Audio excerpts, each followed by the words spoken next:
right, we're back. Another week, like always. Sitting alongside Lewis here. Yep. And we're going to start off with the most obvious... Week number 3. Yeah, week number 3. We're going to start off with the most obvious of things, the NBA Finals, where the Warriors and the Cavs fought hard last night, and the Cavs ended up tying the series at 1. Yeah, this is going to be a crazy series, but these first 2 games, if they're any indication, oh my god. Yeah, I mean, the series has been amazing so far, and that's what you want to see. Like, yeah, I want the Warriors to win personally, but I just love seeing a great series. I think it's great for the sport and just fun to watch. Yeah, this is definitely a good one. I mean, even though they weren't the 1 seed, it's the best team in the East and the best team in the West. So, I mean, like I said, I knew this would be a good series. The fact that the first 2 games have gone to overtime is ridiculous. Yeah. It's awesome. It's actually the first time in the finals that the first 2 games have gone into overtime. Yeah. But the thing that I was really surprised at was when I was surprised that Kyrie went down, but when he did, people were writing the Cavs off. And if there's one thing you can't do with a LeBron team, no matter who's playing with them, is write them off. Yeah. People give LeBron a lot of crap because, the Miami team up and then bringing in Kevin Love and having Kyrie Irving. But, he is still the best player in the world. So, I mean, he makes everybody else around him better, and you've seen that ever since he was in Miami. Mario Chalmers looked a hell of a lot better playing with LeBron than he did this year. Mm-hmm. Yeah. You know, LeBron, like a lot of superstars, ask Steve Kerr about how he played with Jordan. I mean, certain players just make everybody else around them better. I mean, you look, J.R. Smith and Shumpert struggling with the Knicks, get to the Cavs, and they play a lot better. So, like you said, you can't count out any LeBron-led team for that reason. He just makes everybody else better around him. Yeah, I agree 100%, and that's why I think this series is at least going to go 6 games. I don't see it going any less, just because... Oh, no. Yeah, you have LeBron, and LeBron's going to get 40 tonight. You can see that no matter who he's playing, it's a big game. He'll step up. He might not hit the game-winning shot, as we have seen the past 2 games, but he'll put up points during the game. And obviously with the... unless LeBron gets hurt too, this is going either 6 or 7. So. Yeah, no doubt. And the thing that was interesting in the Warriors, in the game tonight, was I said the winner of the games, or the series, would have to win the bench points and the rebounding. And so far in the first 2 games, the team that have won the game. And I was really surprised with... Yeah, I was really surprised tonight, not how the Cavs or the bench played, but how poorly the Warriors bench played. I noticed that they did play. Go ahead. Yeah, it was just seeing Iguodala, he got 7 points, 6 rebounds. I mean, he's got to give you more than that off the bench. Barbosa didn't have much of an impact.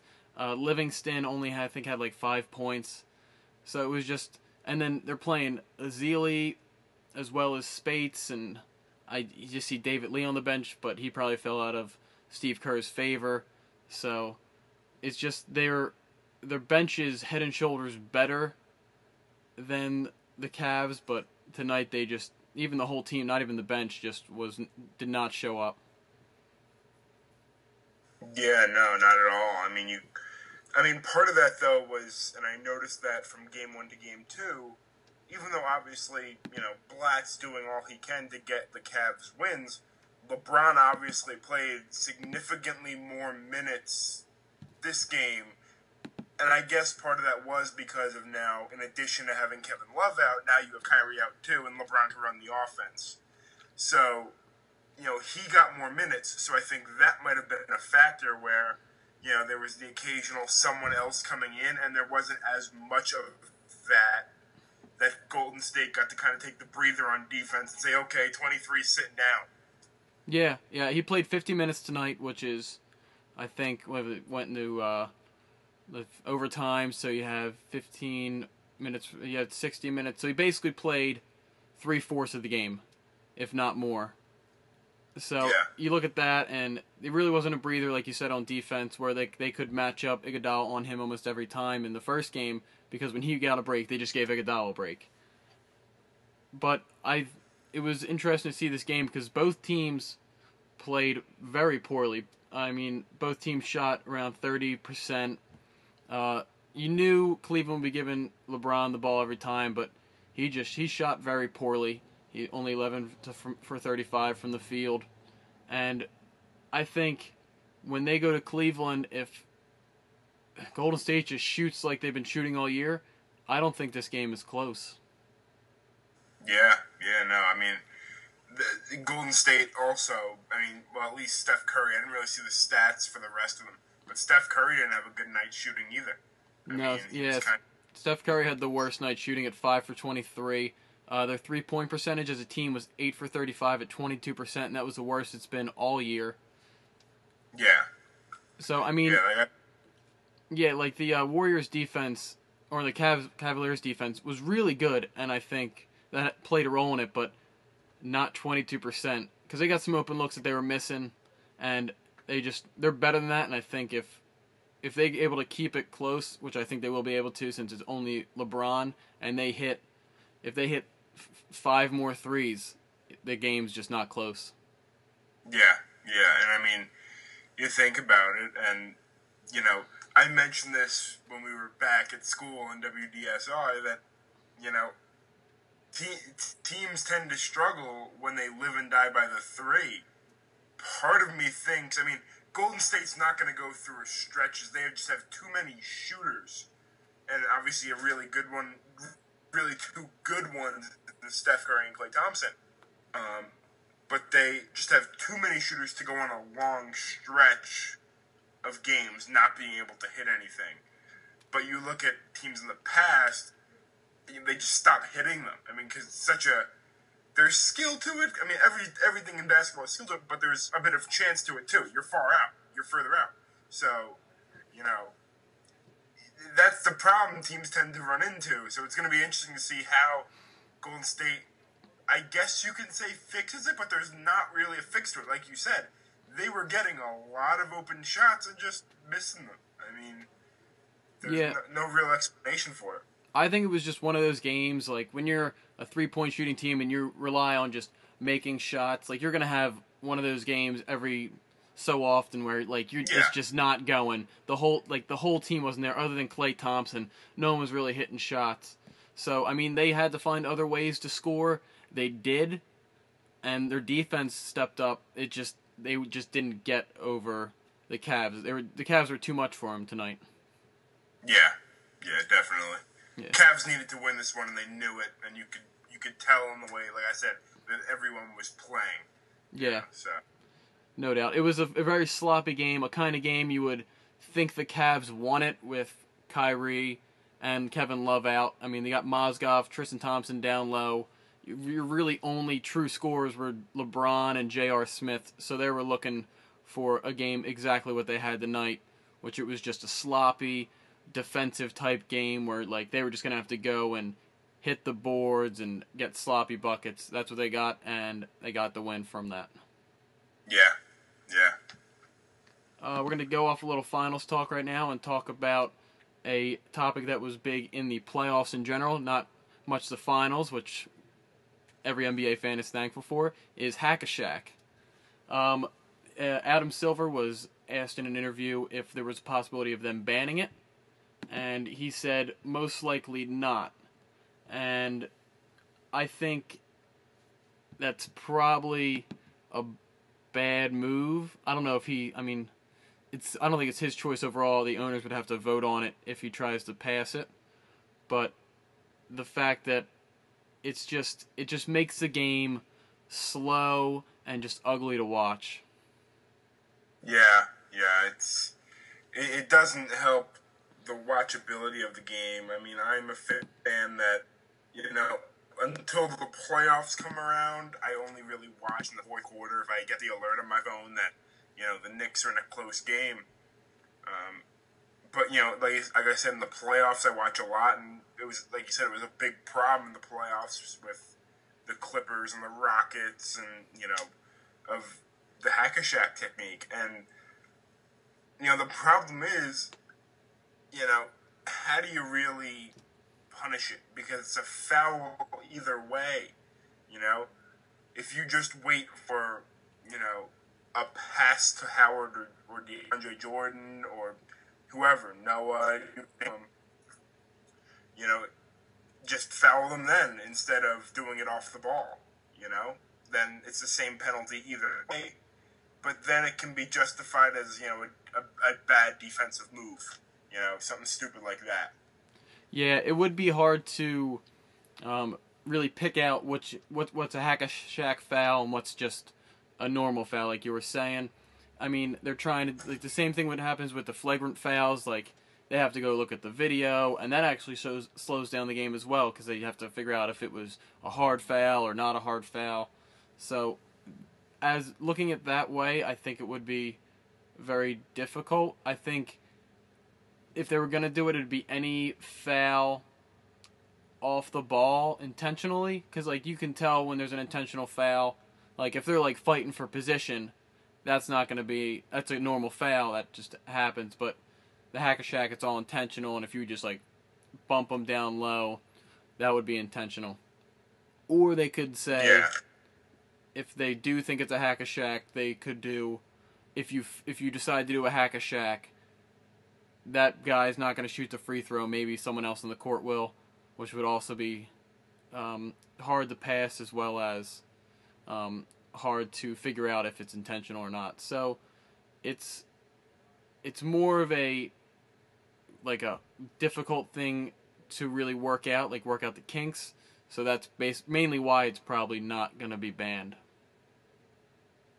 Yeah, and I mean, obviously there was the one that's sticking out in my mind from this playoffs is Game 7 between the Clippers and Rockets when they threw out somebody that literally just played the bench all year for Los Angeles and kept fouling Dwight Howard before they can even get the inbound in.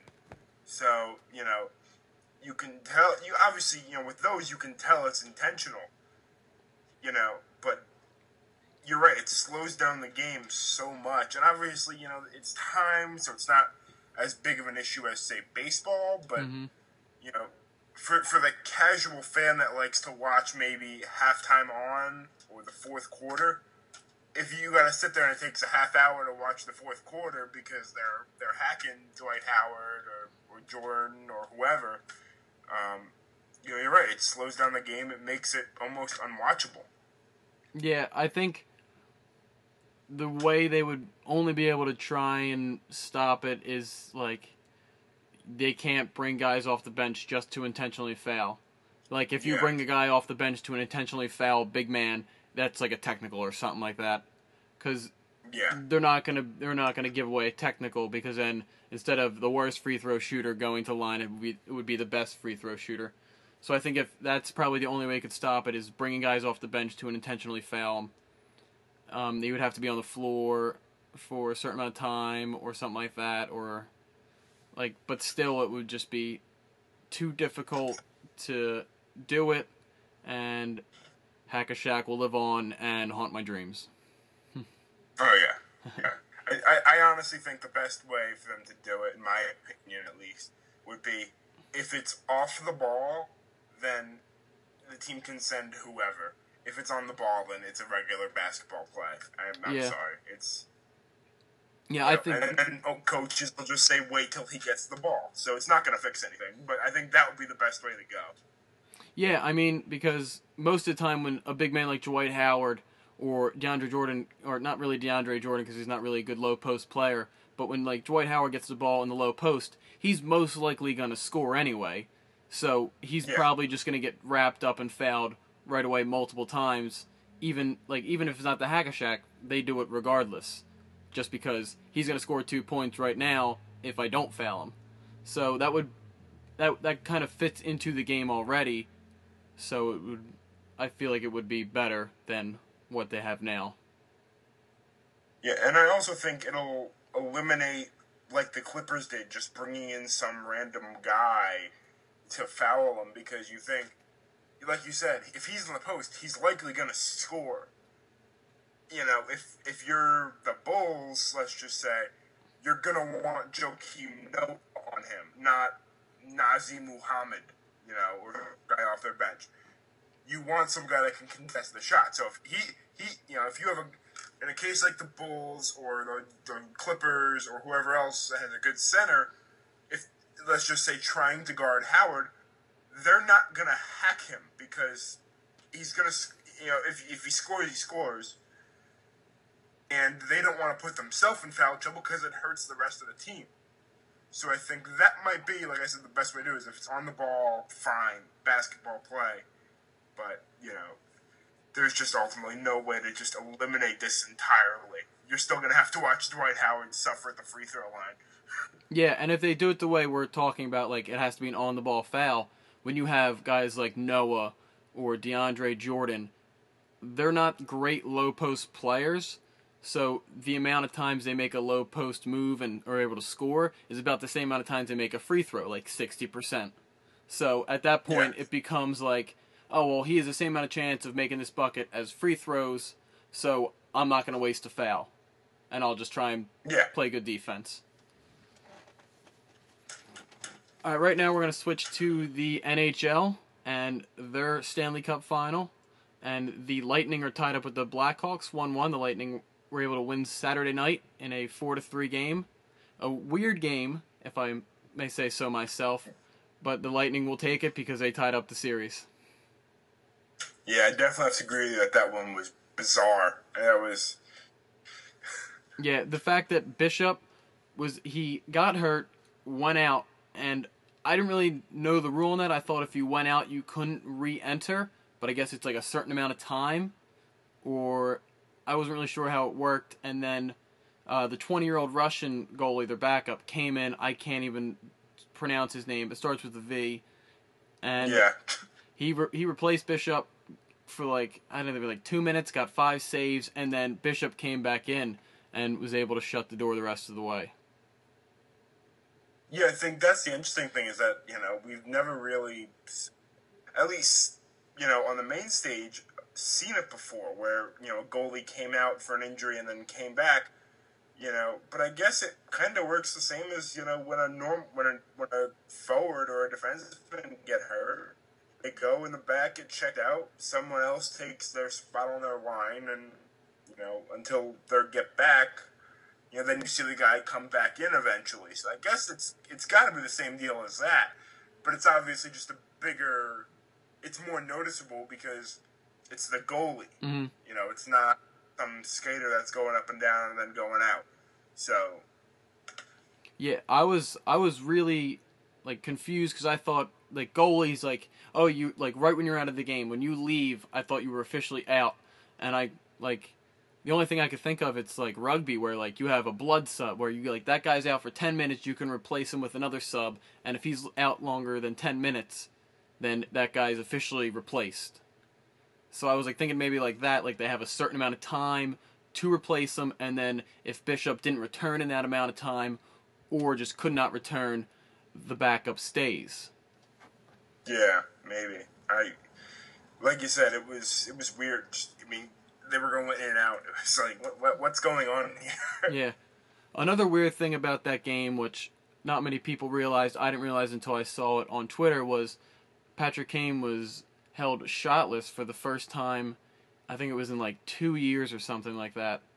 He was held without a shot, yeah.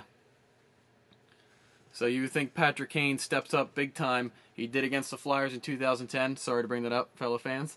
But yeah, it's kind of amazing to see how he's just been shut down by the Lightning so far in the finals. Yeah. I think part of it, part of it might be going through the rigor in the East. I mean, you saw in the Rangers, they played Crosby and Malkin, and they shut them down, and they were used to shutting people down, and then shut down, Mm-hmm. for the 4 games that they won, shut down Ovechkin, and then did a number on Stamkos, but they obviously Tampa Bay ended up winning. I kind of think Tampa Bay, learned a bit from shutting down, you know, Rick Nash. Even though he wasn't much of a factor throughout the playoffs, they shut him down. Um, you know, they shut down Montreal's top guys. So I think they might have picked that up again through going through the rigor in the East and saying, well, we can shut guys down now, and our defense can do it. So let's just go do it to these guys like we've been doing it to everybody else. Yeah, like you can see how it can help and hurt you. Like the Lightning obviously played a very tough East schedule throughout the playoffs, but Yeah. instead of draining them and just tiring them out, and it just gave them more confidence, and they've played really well. Their forwards have been coming back on defense, and it's just been a whole team defensive minded games they've been playing. It seems like that's what John Cooper, the coach, really preaches: is we're going to get our offense from our defense. Yeah, and you see it a lot with, and I noticed in the Ranger series, and it's carried over to now. The whole reason we traded Callahan in the first place was because, he blocks too many shots, he won't be durable, let's trade him. And he's holding up just fine despite the appendectomy. And two, like you said, it's helping, him and Boyle dropping down to block shots like they're used to is helping their entire defense be better. Yeah, because even when, if you Callahan goes and blocks a shot, then it might bounce away, and then you might have a 2-on-1 the other way. It's just it's really worked well for the Lightning. Sorry, I almost said Blackhawks. It's really helped them out because they've really built a good defense. They got a big, strong goalie in Bishop who can handle the puck pretty well. So they're using all their defense to make offense, and you can even see them just on the power play or when they set up on offense. If defense has a shot, they're shooting it because Tampa Bay's crashing the net. Yeah. It's been the defense has been a huge factor, even in the loss too. In Game 1, their defense has been so good that it's hard not to notice. Yeah. The Blackhawks used to be like that way, and now it seems like they're changing as Kane and Taves begin to become better players, and they're all-stars at this point. And when 2010 you saw Taves and Kane very young, they were still impact players, but it was a very solid defense they had, and they were able to use that to make offense. And now it seems like they're all relying on offense, which is allowing the Lightning to really have success on offense. And Duncan Keith, the Blackhawks' top defenseman for the past 3 years, has been on the ice for the most goals in the finals. Yeah. I mean, it's kind of funny because it's almost like Chicago, which, like you said, is a more veteran team now, and they know what they have to do, but they're playing a mirror image almost of themselves from 2010 in the Lightning, who are a young team that they don't care what they have to do to win; they just want to win. Mm-hmm. It's funny in that aspect of seeing them having to battle against what they were doing 5 years ago. Yeah, it's interesting to see how the team has changed philosophies, but did not change their coach or their main players. It's just their offensive players have progressed, and their defense players really haven't changed, except their depth isn't as good as it was in 2010, but their offense has just continued to improve with Kane and Taves, and now the Lightning just have been shutting them down, and the Lightning were almost able to take Game 1, but they were able to take Game 2, and they're going to have to go on the road in Chicago, which will be very tough. Yeah, Yeah, it's going to be tough.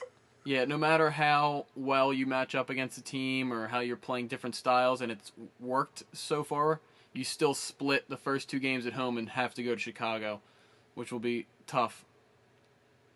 Yeah, especially, it's not like you're playing Dallas. Chicago is a big hockey town. Oh yeah. If you thought Tampa Bay was loud and rowdy, just wait till you get in Chicago and you hear Chelsea Dagger playing over the loudspeaker when they score. Yeah.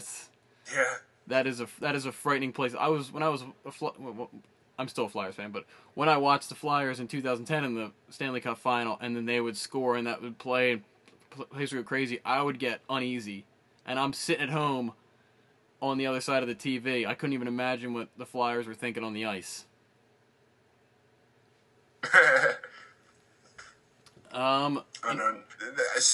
Same deal with me. Last year in the final, Los Angeles has that red spotlight that goes on the away team's goal if they score. I was just like, oh, come on, Henrik's playing a good game. Yeah, it's funny how the home team it seems like hockey more than any other sport when the crowd and just can get under your skin and just really seems to affect the opposing team more than any other sport. Yeah, the fan atmosphere definitely is a big factor in hockey. It's a great part of the sport, because like you said, no other American sport really has that. Yeah. So, the Rangers they've been contenders the past 2 years, been a very good team, but the GM that built a team said he's undecided about returning. Yeah, I heard that, and I can only think of one guy behind this, and I think it's Marty St. Louis. I think he's been, since he got here at the trade deadline last year, he's been a good, locker room guy. He was a good player, but he's old now, and you were able to see that not just in the playoffs, throughout this season. He just didn't look like himself. It was almost as bad as Marty Brodeur in St. Louis. You can just tell he didn't have it anymore. But I think back to when we got him, and he was on bad terms with the Tampa coach and the Tampa GM because something with the Olympic team or whatever, and he threw a fit and they traded him. So I can't help but think that ownership doesn't want him back, meaning St. Louis. I think the ownership doesn't want him back because he's old and they have to sign other guys. But I think Glenn Sather might be weighing his options because he doesn't want to be the guy to screw over St. Louis if he's got to tell them, listen, we don't want you. Yeah, I mean, I guess that makes sense, but if you're gonna get rid of St. Louis, does it really matter? Like, at that point, if he's mad at you because you're getting rid of him anyway. Unless he really feels for St. Louis. But again, St. Louis towards the end of the year and in the playoffs really showed his age and just struggled big time. So I can see where ownership is coming from if that is what's happening. And I think it'd be stupid for Sather to leave at this point. I mean, he's built a great contender and a team that can contend for a long time with young guys like Stefan, Girardi, McDonough. I mean, I just don't see the reason for leaving. Me either. But the thing that worries me as a Ranger fan and also being a Knicks fan is James Dolan owns both teams, and the guy that built I'm drawing a blank on his name, but he built the Knicks into the team that won the 2 seed in the East the one year behind the Heat, and then. He left on his own terms, went to Indiana when something happened to Larry Bird where he was sick or something, so they needed a fill-in. And he went over to Indiana to work there. And Dolan brought in Steve Mills, who destroyed the team, and then so it took a year of having a crappy GM, and then we got Phil Jackson. what worries me is if Sather leaves, what idiot is Dolan gonna get to replace him? Because it could mean a really bad turn for the Rangers if Dolan does not get a good guy if Sather leaves. I don't think he will, but it just, in the back of my head, it's just like, Steve Mills. Yeah, I mean, at that point, when you look at ownership and what the Rangers have done, if Sather does say it's St. Louis here, and if he's not, I'm gone as well. At that point, you just say, all right, what's the price tag? Because I think at most, what is St. Louis going to be, like $6 million a year? Yeah, probably shouldn't probably. be. Yeah, I mean it's a lot to bite the bullet on, but when you have a GM who's able to make a contender, almost 2-time Stanley Cup contender, it's hard not to just accept the package if that's what truly is holding him back. Yeah. It's going to be interesting. I mean, we'll never know all the reasons, but it scares me as a Ranger fan. Yeah, I definitely say, if it ain't broke, don't fix it. You look at the Penguins, they got rid of Shiro because he couldn't get them, he wasn't able to make the moves to get them to the Cup. But they were still 1-2, always in the Eastern Conference. They get rid of him, and all of a sudden, look where they're at. Were they 6 seed, 7 seed this year? Yeah. Yeah, I mean... 8 seed, I think, because they played us. Oh, okay, that's right. Yeah. So it's just, you just look at you weren't making it to the Cup, but do you really have to make the GM the scapegoat when he was able to build you to a 1 or 2 seed, and then you drop down to an 8 seed at that point? It doesn't make sense to me when you're having so much success, more than what the Penguins were having when they made their change. Why allow this to happen if you can stop it? Yeah. And I mean, that's the interesting thing is, with a lot of teams, this would be an easy thing. Why would you leave a good thing, like we said? But that's the thing, and I keep mentioning it, is for some reason, I guess I can see why, but a lot of people, I guess, just don't get along with James Dolan, and he's very vocal in what he wants.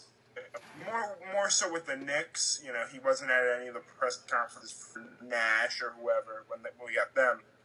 But he was at the Melo one when we traded for Melo. But he's got a very strong personality, you can tell, and he likes to have a say on his investments. And I think that might turn a lot of people away from working for him once he realizes, I got a good thing going, let me get my fingerprints on it. So he's one of those guys, which is the reason why, a team like the Rangers has to deal with something like this, because it's Dolan. It's all Dolan.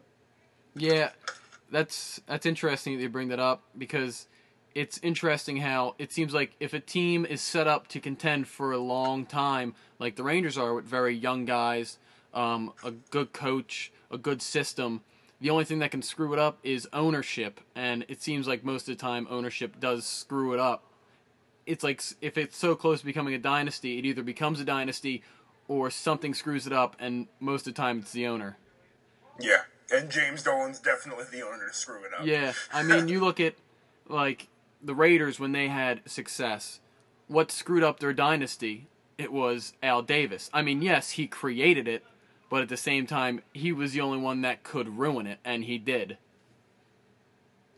Yeah, and I mean, another sport we're seeing this in is with the Yankees. The last couple of years, they're not as active in free agency after George Sr.'s passing.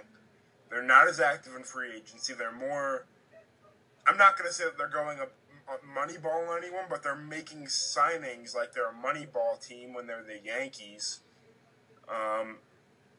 And also the tradition with them, too. I mean, the other day, Sabathia came out with his hat on crooked. Steinbrenner would have walked down to the dugout and smacked the hat off his head.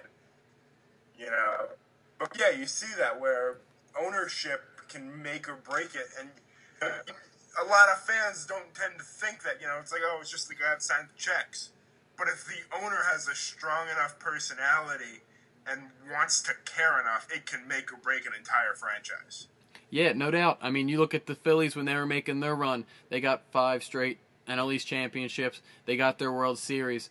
But then it seemed like a lot of people were giving Amaro a lot of crap for signing the players to a long-term deal, a lot of money, and now they're starting to decline because of age. But ownership, no doubt in my mind, had a say in that. And you would think if they were able to sign them to lesser money, lesser years, Phillies might be in way better shape than they are now. Yeah. Yeah, it really is a shame what ownership can do to a dynasty possibly, or they can just really screw it up. They can really help it out. It's very interesting. Yeah, it's a new factor that, like I said, a lot of the time goes right under the rug with some teams. Fans don't even think about it. Yeah, I mean, it's like if it seems like when owners stay out of it, it's a better chance to succeed. I mean, if you look at the teams that have been winning lately, winning championships, like the Giants, look at their dynasty. I couldn't even tell you who owns the team. Yeah. You only hear from the guy when he's at the press conference when they give away the trophy. Exactly. And then you're just like, wait, who is that guy? And then you find out he's the guy that owns the team. Yeah. So then you look at a team like the Mavericks and Mark Cuban. It's a little obvious who owns that one. Oh, yeah, no doubt. I couldn't name their GM because Mark Cuban has the final say in everything. Oh, yeah. Oh, absolutely. But at the same time, I think, like I said, it can also make it. Like, right when Magic Johnson led that group to buy the Dodgers, all of a sudden, they took off and have been one of the best teams in the league for the past 4 years. Yeah. It's a huge factor. I mean, there's no other way for me to really put it. It's a huge factor that goes, like I said, unnoticed a lot of the time because an owner can just be quiet, sign checks, and give his input here and there, you know? Yeah, no doubt. I'll tell you what owner has really hit it big. The owner of American Pharaoh. Oh, yeah. Oh, the first Triple Crown winner in, I believe it was 37 years, since 1978. Affirmed was the last one that was able to do it. American Pharaoh just completed history. I'm getting chills just thinking about it, and was able to complete the Triple Crown. Yeah, it was huge. Unfortunately, I didn't get to see the race because I was at work, but, you know, it's funny to think of, you know, the time that we're in. When I first started at my job 5 or 6 years ago, people would, like, read the newspaper still and be like, oh, the Giants are looking at this guy. Now, yes, on Saturday, everyone, like, had their phone out, like, watching the race while I was on stand lifeguarding. I was like, I really want to watch this, but I'm guarding lives. Yeah, when I was at work, it wasn't busy, and I was like, listen, I gotta see this just in case. So I was able to pick up a live stream on NBC. It wasn't the best, but I was able to see it, and I actually tweeted. I said, winning money over making history. And I was messing around because I put some money on some horses, but just to be able to witness that and witness history, because I've watched all 3 races for as long as I can remember, and it's really amazing to think about it, because the next time, if the drought continued, like if the drought was another 37 years, to put it in perspective, you wouldn't see this happen for another till 2058. Yeah. Which is unreal, because think about it, I'll be 77 at that time? Or no, 57 at that time. So my math isn't on point. It's been a while since school. But yeah, just think about, like, you'll be 57 and it's just puts it in perspective that how difficult it is. Yeah, they're horses racing, so they're unpredictable, which makes it even more amazing. You got to rely on, like, it can be trained. You know? Yeah. They train them, but it's not like something like Cabrera when he got his Triple Crown for baseball, where it's like, yeah, you're the best player in the league. I mean, I kind of expected you to put up big numbers. Yeah, like if that horse doesn't want to run that day, he doesn't have to. And there's different it's a draw on where you are in the race. So you could be the inside horse or the outside horse. There's horses that are running against you that haven't run all three races either. So it's really amazing just to think that you're able to take this horse, make him into the best runner horse-wise, and you guys got to rely on him. And for that horse to do that, yeah, it's a horse. Yeah, that's what it trains to do. But the fact that it hasn't happened in 37 years is pretty amazing that it just happened. Yeah. Yeah.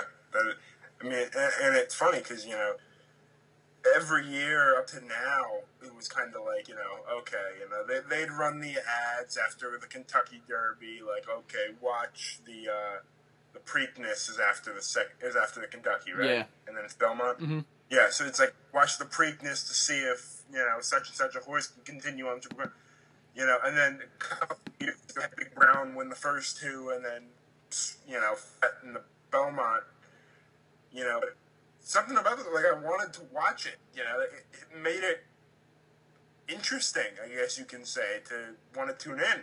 The fact that I was sitting on stand, like I really want to watch this because if this happens, and then like I said, everyone was watching on their phones, and then it kind of exploded when he won. They were like, "He did it!" I was like, "Oh man, I missed it." Yeah, it was actually one of those things where it's so rare of a feat where like no one seemed to be cheering against him. Yeah. It was actually really other than, like the owners of the other horses. Yeah, I mean even them like because they obviously if you're owning a horse and racing him in the three big races, like you understand the impact that has on the sport. So I mean, even they were probably like just like congratulations, like, that's amazing. Like they couldn't even be mad because it was so amazing and rare. Like if you look at any sport, there's no rarer feat. It's the rarest feat in sports. Yeah. And I think part of that is like you said, because it's not a human. It's not a human that can brain to do something. I mean, like I said, you're training the horse to run, but like you said, if he doesn't want to run, he's not gonna run. So, that's the thing is that it's not completely under control, like baseball and basketball, any feats in those sports. Mm-hmm. Yeah, no doubt. We're gonna switch to the MLB now. After we got done I think it was our first horse racing talk of the entire entire show and the podcast. Look at that. We're so versatile. Breaking ground. Yeah, we're gonna have our own horse racing podcast. We'll start that next. It'll be popular. Yeah, the power rankings this week, they're actually gonna be released like tomorrow or something after we release the podcast, but. We're gonna give you the latest power rankings. Number 1 is the Cardinals at 33-17. 2 the Giants at 30-22. 3 the Royals at 29-19. 4 the Astros at 31-20. 5 the Dodgers at 29-20. Mets moved up a spot to 11 at 20-23, and the Phillies moved down 2 spots at 19-33. Yeah. I mean, top 5. I mean, no argument there. The Mets at 11, I agree with, the offense has played better, at least compared to where it was. It seems like every time you watch a Met game now, there's a different trade room on the pregame report. I mean, I guess it's a good sign because, then the GM thinks so he's looking to make moves.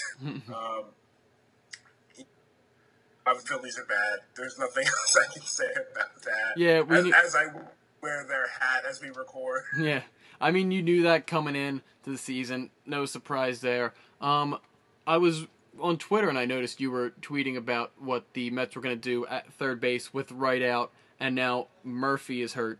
I don't know how long. I didn't really check up on it. But 15-day DL, but they're not sure how long it'll be. Yeah, I mean, they can renew that. So it's at least 15 days. Do you think they're going to make a move to get a extra infielder or a third baseman? I think they will. Personally, I think they'll get a 1-year rental guy. I mean, there's no big free agent third baseman this year, so it's not really an issue of that.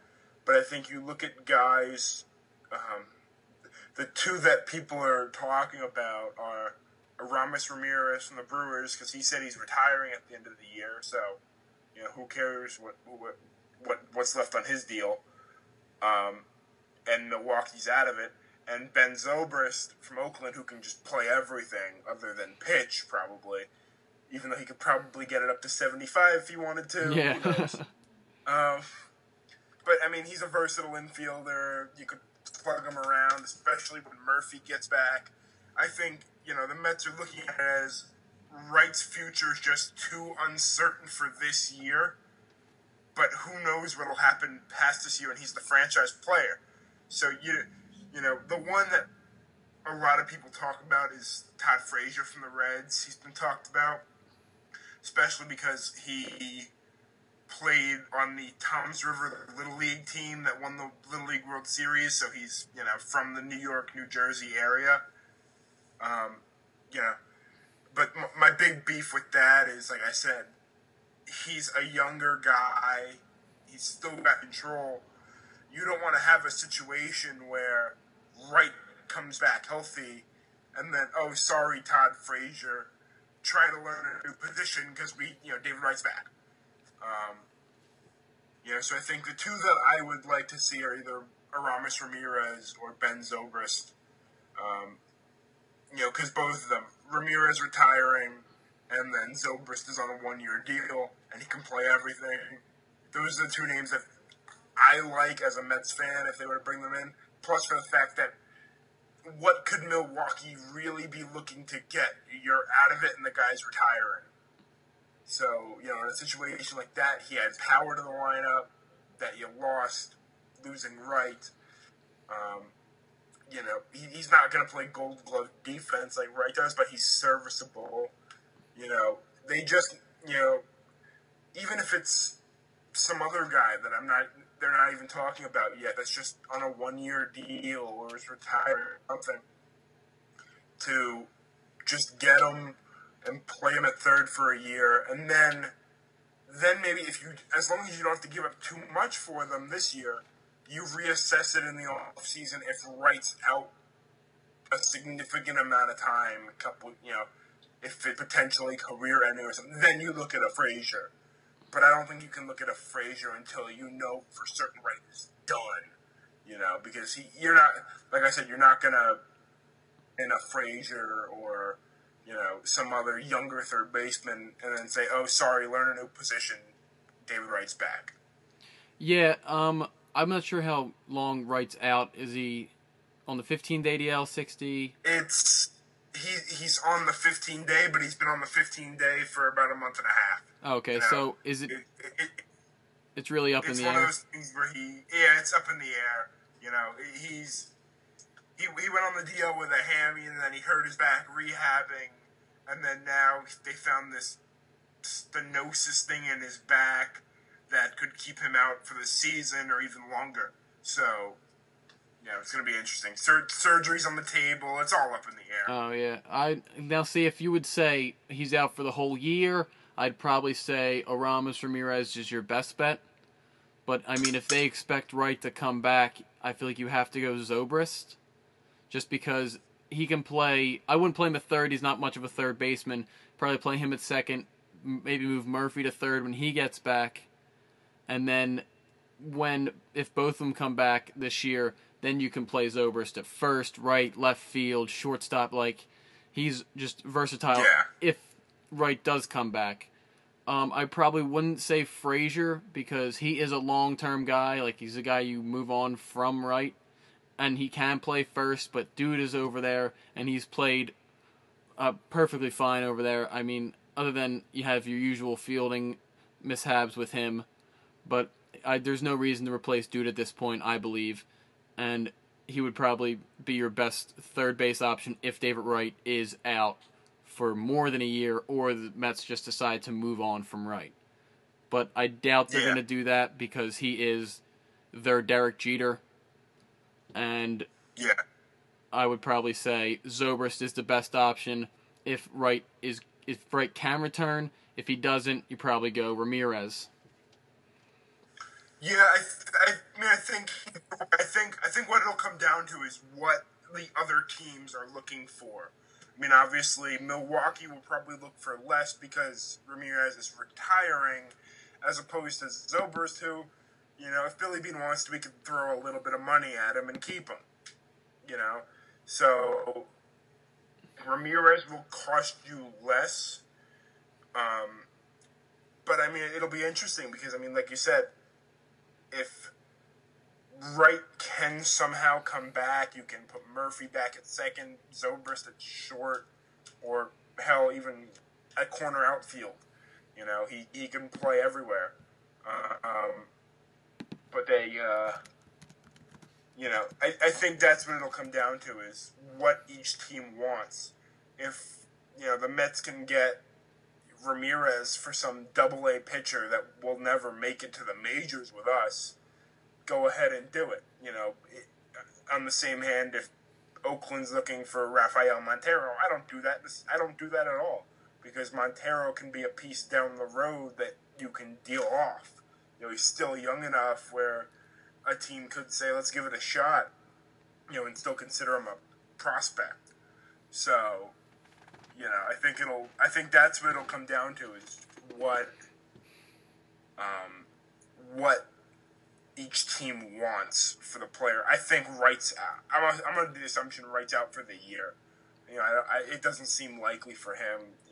I think it'll end up being back surgery and see if he can come back from it.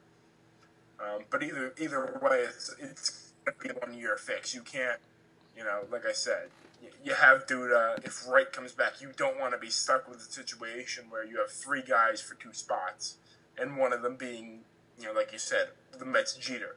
So, it's a tough spot because there's no certainty on Wright. The Mets have more than enough ammunition if they wanted to pull a trade for Frazier. But, the question is, if you have to deal him in the offseason, let's just say, or next July, you're not going to get the same that you're going to give up to Cincinnati to get him. Yeah, so. No doubt. Just one thing about David Wright is being the Mets' Derek Jeter is like being the tallest midget in the circus. It's really not that. It's not that great, but if I definitely think if you look at like a guy like Zobrist, you're gonna have to trade something to Oakland, and it may not seem like a lot, but Oakland always finds those guys that just make it. One of those guys is switch pitcher. Yes, I said that right. Switch pitcher, Pat Venditti. He's 29 years old, was just called up and pitched 2 scoreless innings in his first major league game. Yeah, I streamed that game just to see if he got in, which is funny because he's a reliever. Who knows if he'll get in game to game? But it was really interesting. I mean, it's not like a Triple Crown. It's not something you see every day. Yeah. I remember seeing like 5 years ago on SportsCenter there was a video of him when he was like a single A pitcher or a double A pitcher for the Yankees, and it was a switch batter and a switch pitcher, and they just kept switching. He would switch his glove, the batter would switch the batter's box, and they made a rule about it, like if it's like you have to decide like before the inning starts what you're gonna do against them. But just to see that, and then the Athletics trade for him because I think they got him for nothing because the Yankees are like, whatever, he's not going to do anything. And then, of course, he goes to the A's. He's 29, which is not that young. It's not very young, but it's pretty young for a reliever. And he was able to pitch 2 scoreless innings. I'm not sure how many times he switched back and forth, but that's just really amazing to watch, and I think is awesome. Yeah, there was. It's really interesting. And I mean, the thing I like about him, and I was talking to my brother about this, is the Yankees drafted him as a starter, so he does have some stamina to him, and especially when in a situation like him, he could play every matchup. He can go from, let's say with a healthy Mets team, he could go from pitching righty to David Wright to pitching lefty to Lucas Duda, like that. He could flip his glove. But you know, the thing that's interesting with him, and like you said, the rule that they had to put in because of him and the switch hitter was, and you saw it in the Boston game with him, and you're familiar with this guy because he's talked about every time Cole Hamels comes up, Blake Swihart. Yep. Who happens to be a switch hitter, and because no other batter before Swihart in the Red Sox was a switch hitter, because I'm pretty sure Sandoval dropped it this year just to focus on one side. But they weren't. The whole thing is he had to declare before an at bat which hand he's pitching with.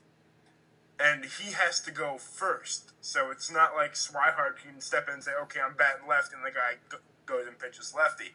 He's got to declare first, and then Swihart or any other switch hitter then goes to that side of the plate. But it was funny because they weren't making him declare it until this happened with Swihart. And he literally has to stick out his hand and be like, okay, I'm throwing righty or I'm throwing lefty. And then Swihart, because what Swihart do is he got in the box because I don't remember which hand it was, but he got in the box like if he was just gonna pitch the same way. And then he was like, no, I'm gonna pitch the other way. And then Swihart walked around the umpire and catcher and got in the other box. And then he switched his glove again. So the umpire's like, stop, you gotta start declaring now. Yeah, it's actually it's interesting to see, and it's amazing how there's no drop in velocity or a different way he throws. I mean, obviously, a lefty, you have natural movement on the ball, so it's going to be a little different the way you grip pitches and the way the pitches move and all. But just like the arm motion and the wind-up, it looks exactly the same, and it's pretty amazing when you think about it, because I bet you if you give the ball to 90% of the big leaguers and tell them to throw with their opposite hand, they're gonna look like T-ballers trying to throw the ball. Oh yeah. I was joking around with a couple of my friends who are also Mets fans, and just because Terry Collins is notorious for playing the lefty-righty matchup crap, because he's so used to doing it against you guys with Howard and Utley with the lefty, and other teams putting the lefty in. I was like, I'm sure he's got Alderson on the phone with Oakland to try to get this guy, so he doesn't have to burn through relievers. Yeah, really. I'm pretty sure most teams would like to have him, just because if you look at all the teams like the Mets, like the Orioles, and even the Athletics would do it, they're all about matchups, and they're always analytics. That's the big thing. So if you're looking at analytics standpoint, that's the pitcher you want. Yeah, and they kept showing it during the game. And obviously with some batters, it's easy to point out. If just for the sake, because they were playing the Red Sox, if Ortiz is up, he's pitching lefty, no question about it. But it was funny because they kept showing it, because obviously he was just called up the day of. He didn't have time to look at all the scouting reports for Boston, whatever. So the pitching coach for Oakland was literally in the dugout showing him which hand to go with based on the scouting report. It was a little funny. Okay, this guy's going to give you a matchup problem either way. As, he's got the stuff to get you out. He's got you on the bad arm angle, whichever's bad for you. Exactly.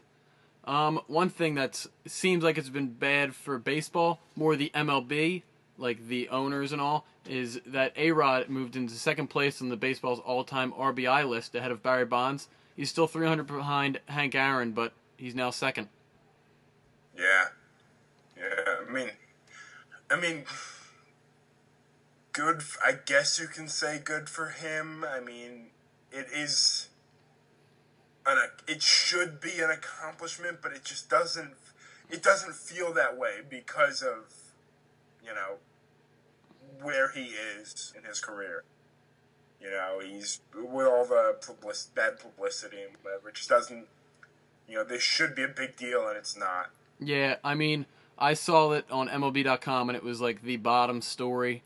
It really wasn't a big thing because all the MLB, the big-time guys like Manfred, the commissioner, he really soured with them, just with the whole steroids thing. Not even just, taking steroids, but just kept denying it, and the way he went about it, it was just arrogant, and that's what really turned him sour towards even the Yankees. The Yankees just were like, all right, we don't even care what we get for this guy anymore. Just get him out of here.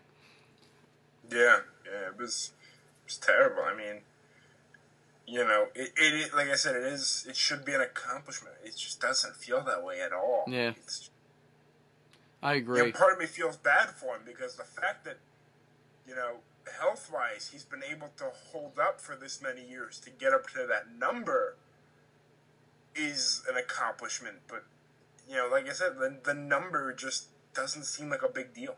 Yeah, I agree.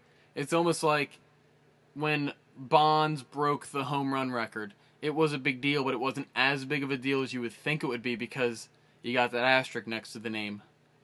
It's just, even Bonds as well soured with the MLB and the fans. Like, you could name multiple guys that took steroids and were able to keep up their likeness and not really ruin their image with the whole thing. Like, they came out, apologized, it was the error, I'm sorry for doing it.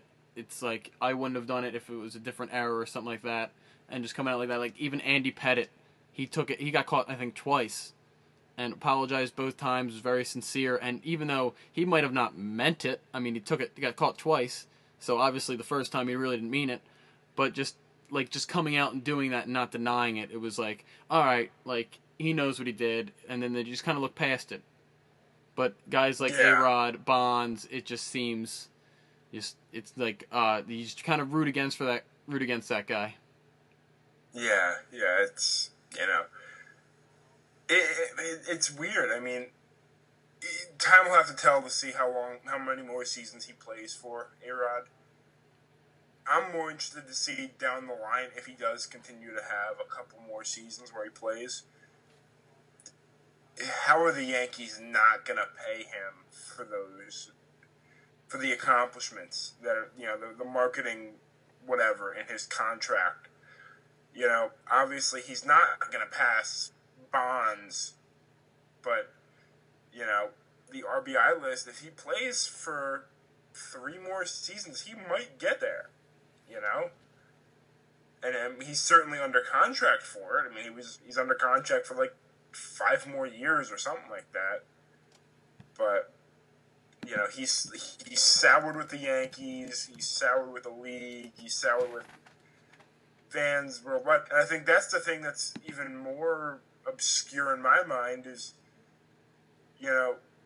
when Bonds broke the home run record, at least the Giants fans got excited. And the Pittsburgh fans, because he started there. If A-Rod were to go on a tear, I don't think Yankee fans would get excited about it at all. Yeah, I agree. I mean, such a nuisance. Yeah, I mean, just the fact that maybe they think they're looking at it, they're paying him so much. After this year, he's got 2 more years left on his deal. I looked it up. He's 9 hits away from 3,000, which most people, unless you're a Yankees fan, they probably mentioned on the broadcast. But you don't really realize that because of it's just overshadowed the MLB trying to just keep him out of the news. And the interesting thing would be if the Yankees decide, it's not worth it after this year and release him. No team wanted to get him from the Yankees, so he might be out of baseball just because of his image. Yeah. It'll be. Plus he's old. He's 39. 39. He'll be turning. He's turning 40 this year. Yeah. So, I mean, that plays a role in it too. But I like I said, I feel bad for the guy. He was a good player, but then he got caught. He has no one to blame for that but himself.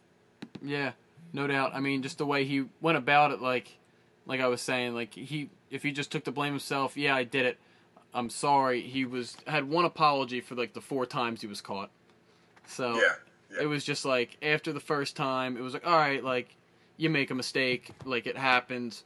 Then the second time, it was all right, this is the last time, and then it comes out even more, and you're just really? Come on now. Yeah. And I think the worst will even be that, I mean, obviously, he didn't do them all with the Yankees, but I think what'll make it even worse with the Yankee fans is when he gets 9 more hits, it'll be him and Jeter as the only Yankees to hit 3,000. Exactly. Yeah.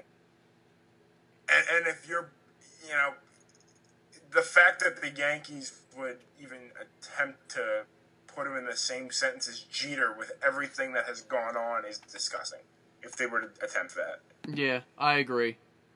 It's just, it's tough because, like, you got to acknowledge accomplishment, but at the same time, it's not, Yeah, you don't want to. You want to acknowledge it. It's a big deal, but it just doesn't feel that way because of his history. Exactly. Another guy with a sketchy history is Adrian Peterson. We're going to switch now to the NFL, and Adrian Peterson has returned to the Vikings. Yeah, that was big, and we talked earlier on about apologies. He seemed Adrian Peterson seemed very genuine in his press conference when he came back. He was, I made a mistake. I'm here to play football. He acknowledged all the trade rumors and whatever.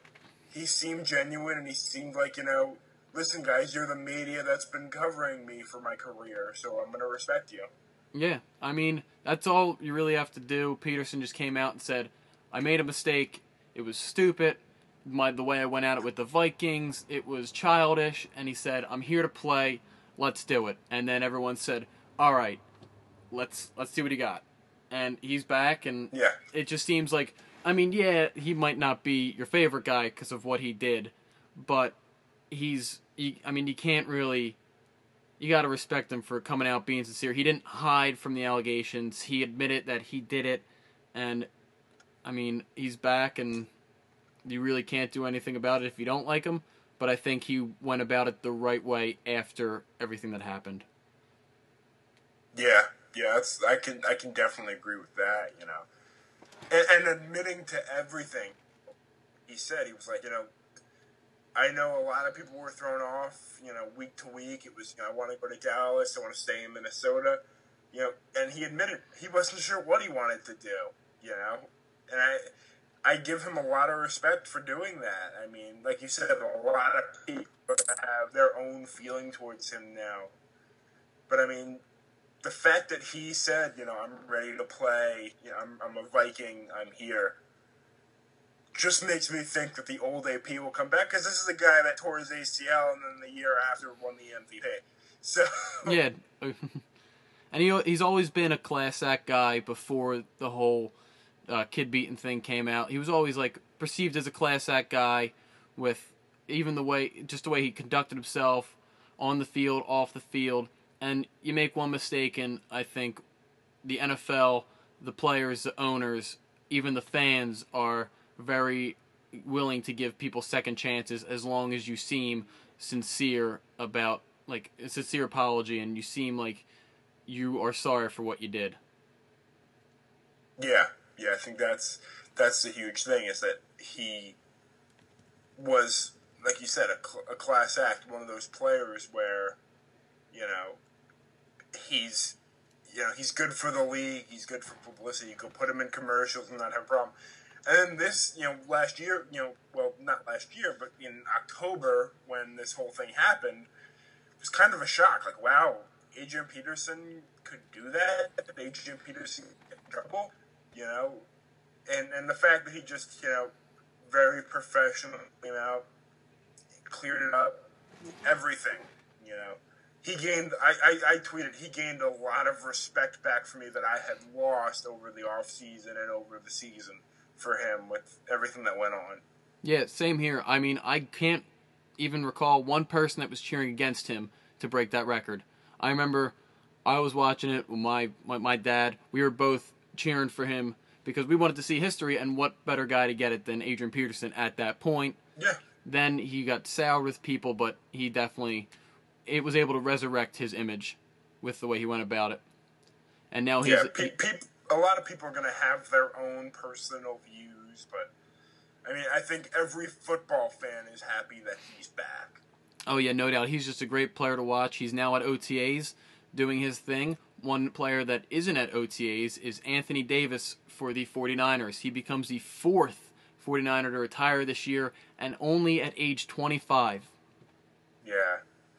I mean, this is the weird thing with them. I mean, obviously, Patrick Willis was a shock. He was still playing well, but he was hurt last year. And then, Justin Smith was old.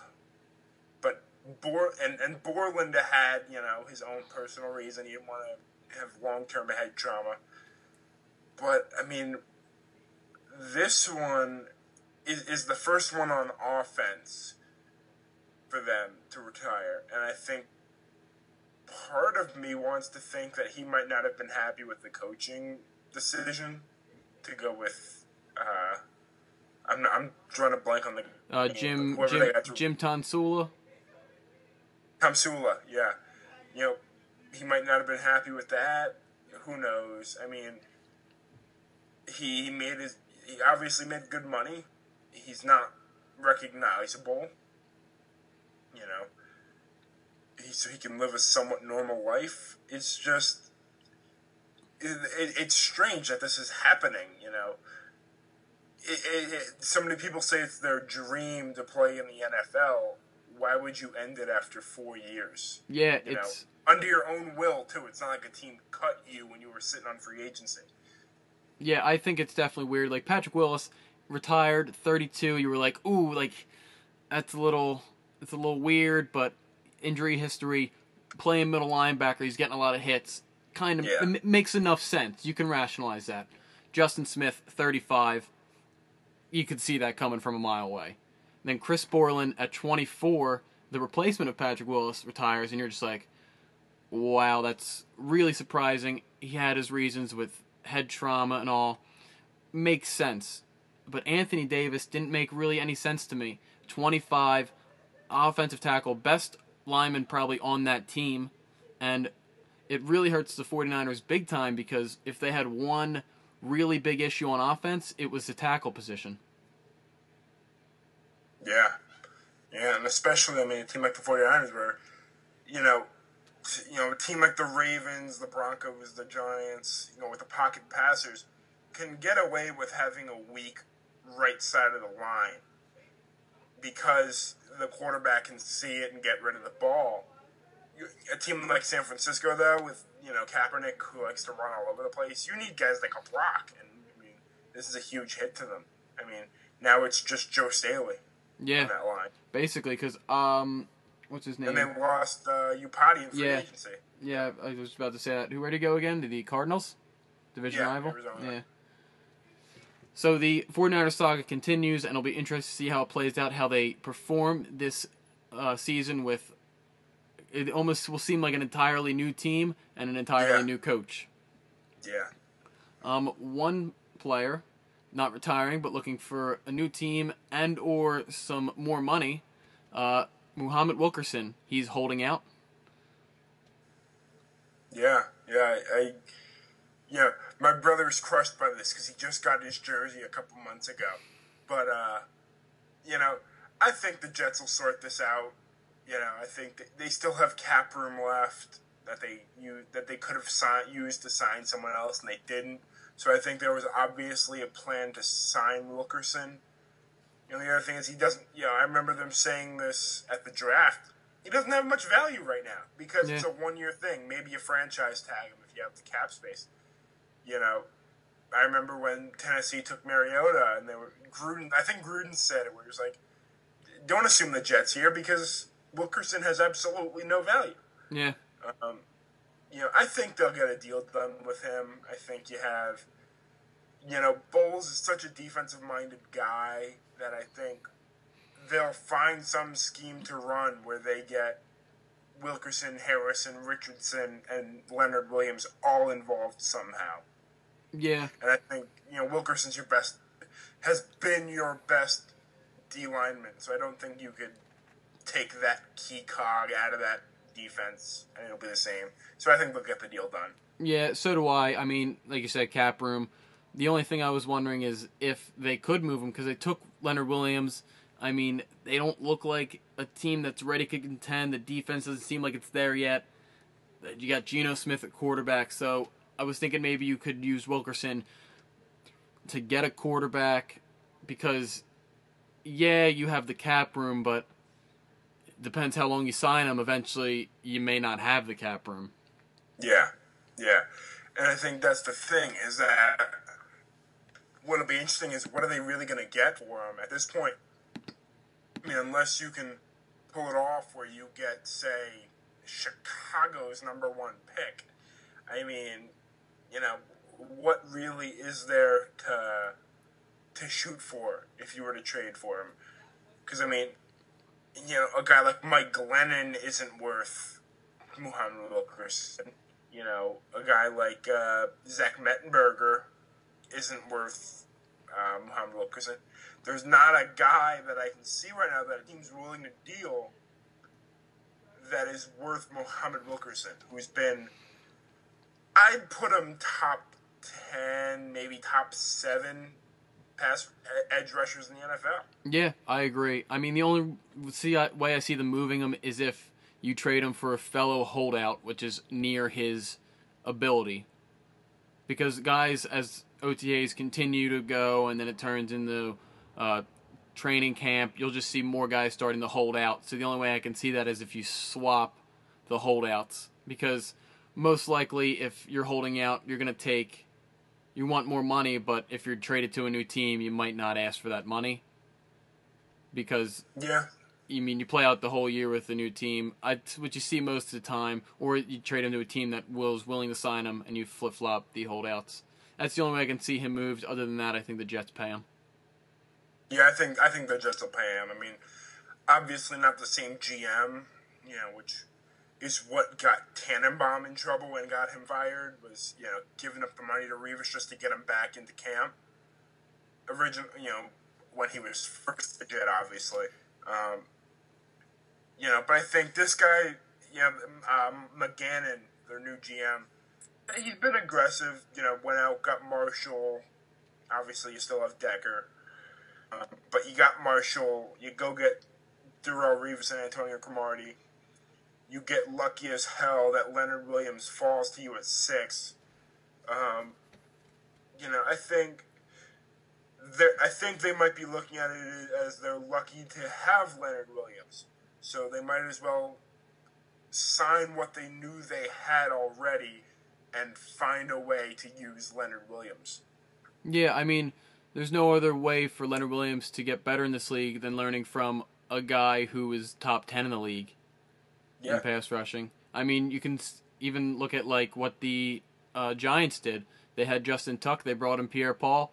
Pierre-Paul learned from Tuck, became an awesome pass rusher. Then they moved on from Tuck as he got older.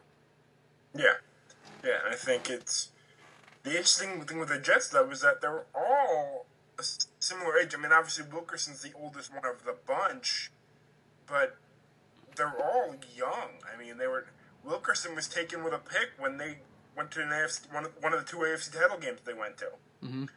So I think it's interesting. It's going to be interesting to see what they ultimately do. I think, like I said, I think they'll pay Wilkerson, no question about it.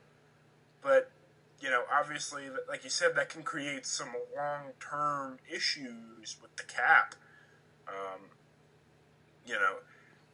But I think, we mentioned this when we talked Rangers earlier. You got a good thing going, don't screw it up. Exactly.